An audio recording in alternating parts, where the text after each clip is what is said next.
Virgo, this is for you. Sa natitirang araw ng August 2025. Ito ang message for you. Para sa mga Virgo.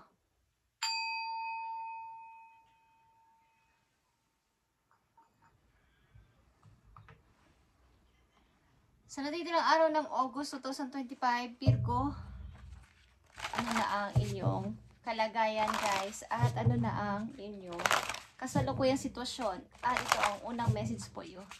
Mahalagang message ito po you, Virgo. Okay. Mahalagang message yan for you. Sa mga nakikita mo sa paligid ay huwag ka muna mag-judge, okay, o maghusga sa mga nakikita mo. Panatilihin mo munang tahimik. Kung ano man ang iyong nakikita, naririnig sa mga taong kakilala mo is, huwag mo muna silang husgahan or huwag ka munang magsalita. Okay, Virgo, sa natitirang araw ng August 2025, ano na nga ba ang inyong mga kasalukuyang sitwasyon?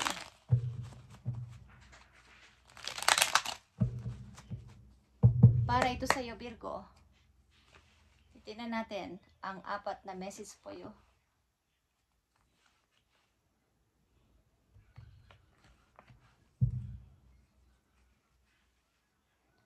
Ang ilan sa inyo ay wala na munang pinagkakausap. Tahimik lang. Nanahimik muna. Ayaw muna ng marami mga kausap sa paligid. Okay. Virgo, tingnan natin na inyong message sa natitirang araw ng August 2025. Mahalagang message ito po you. Tingnan natin ang inyong career or finances. Financial. Sa mga Virgo yan. Okay?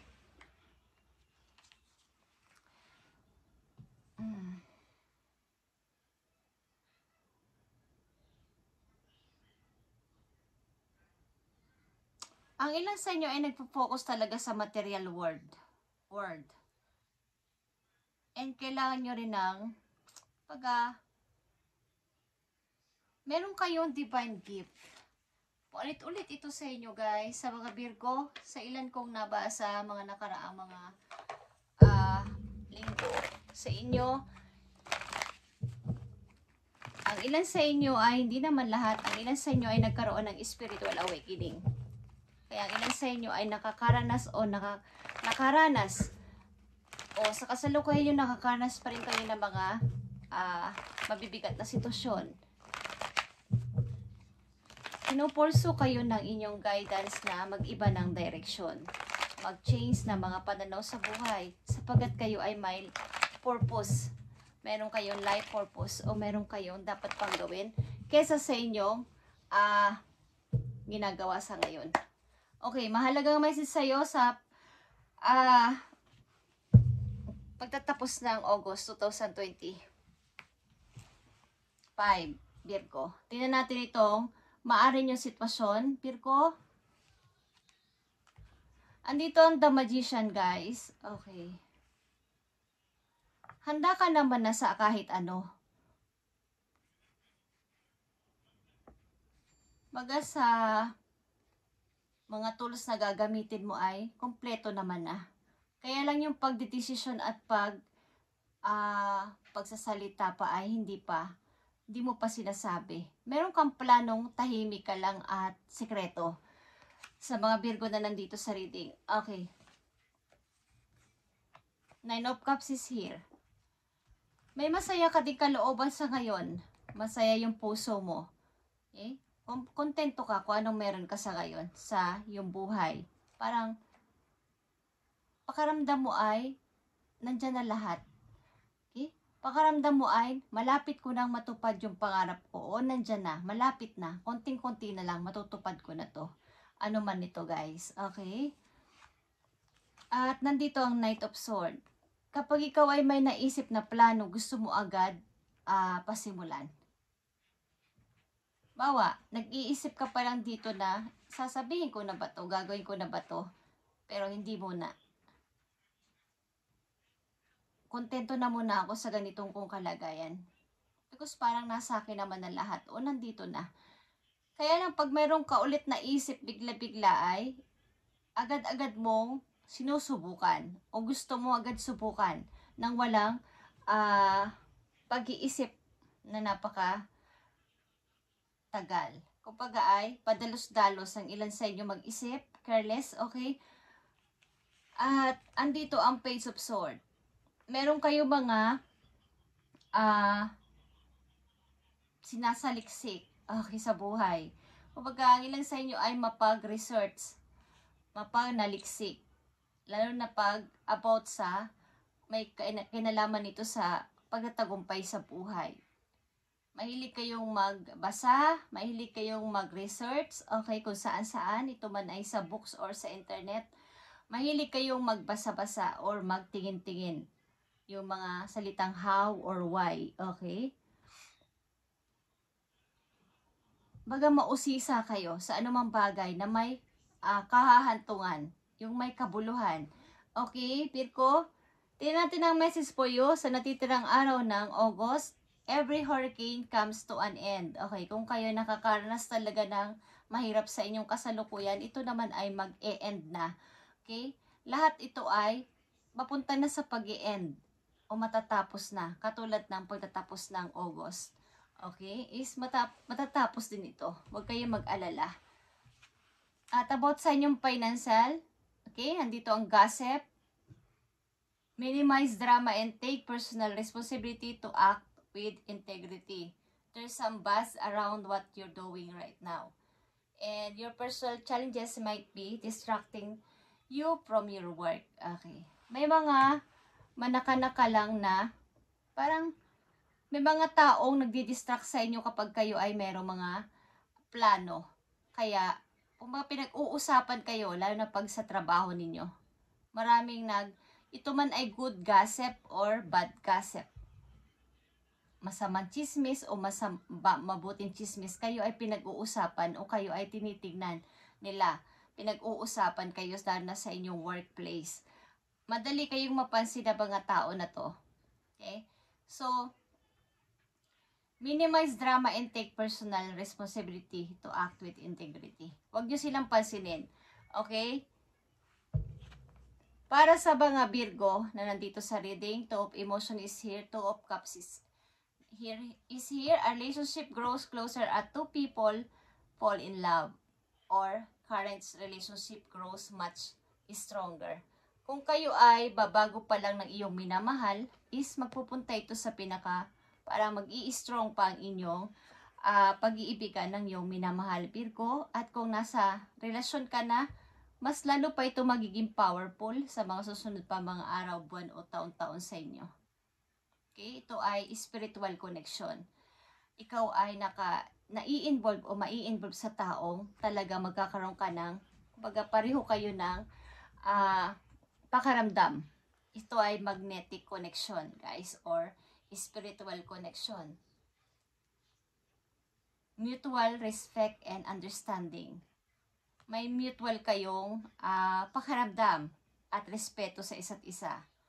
Huwag mo itong i-give up, itong relasyon na to. Kung ito talaga ay gusto mo, ang tao na to, Virgo, huwag mong i-give up ang relasyon na to. Don't give up this relationship. Sapagkat ito ay, kumbaga kayo ay pinagtagpo na talaga. Kaya may mga bagay-bagay na siguro hindi kayo mapagkaunawaan minsan-minsan. Okay, but nagtatagpo ang landas ninyo ng ng tao na to. Ito ay Two of Cups. Ang ilan sa inyo dito ay parang mood swing. Ups and down ang mood kapag lalo na pag may gusto o ayaw.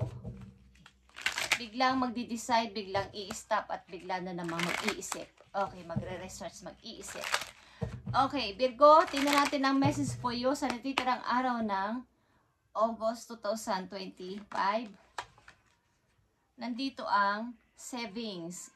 Okay, guys. As you consistently save for your future, your fortune is saved. You do your future self and big paper as you consistently. Set aside present pounds.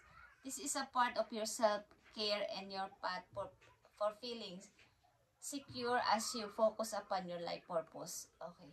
Kung kayo may mga pera at ipon sa kasalukuyan ay isave din nyo para sa inyong future. Huwag kayong kung may mga hindi naman makabuluhan bagay na bibilihin o bibigyan is wag na. I-save nyo ito para sa inyong future.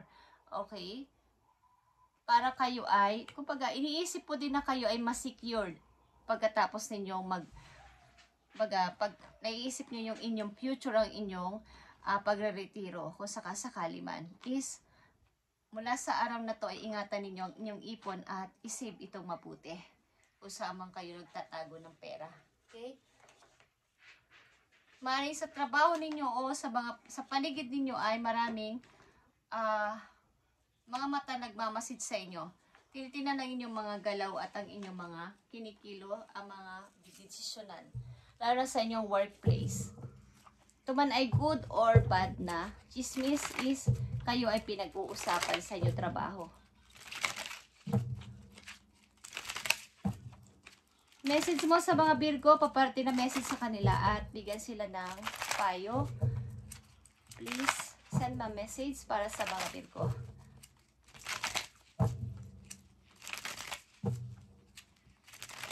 Para sa mga Virgo, bigyan mo sila ng mga magandang message o dapat nilang malaman na mensahe sa pagtatapos ng August 2025. At malapit ng inyong season, guys, September. Pagdating ng September, magbe-birthday na ang mga Virgo, okay? So, nandito ang Page of Wands, guys. Page of Wands is here. Page of Pentacles, puro ito page. Okay. Paparating ito na mga about sa pag-ibig and sa career ninyo. Okay? At pag-i-start ng money. Pag-i-start ng money talaga to, guys. Pag-i-start mag-ipon. Okay? Pag-i-start bumuo ng isang parang may darating na bagong pag-ibig, bagong tao sa buhay ninyo. Okay, malamang ito ay sa mga susunod na hindi ko alam kung linggo. Okay. Something na may mag-a-appear sa inyo na opportunity at bagong mga tao sa paligid, guys. At ito ay mga masasabi ninyong new. Bago sa inyong paningin. Bago sa inyong pandinig. Okay.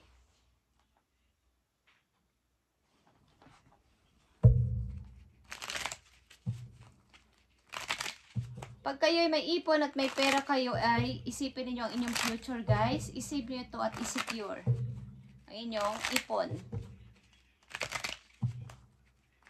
Message mo sa mga Virgo. Mga bagong tao at bagong opportunity paparting sa inyo, guys.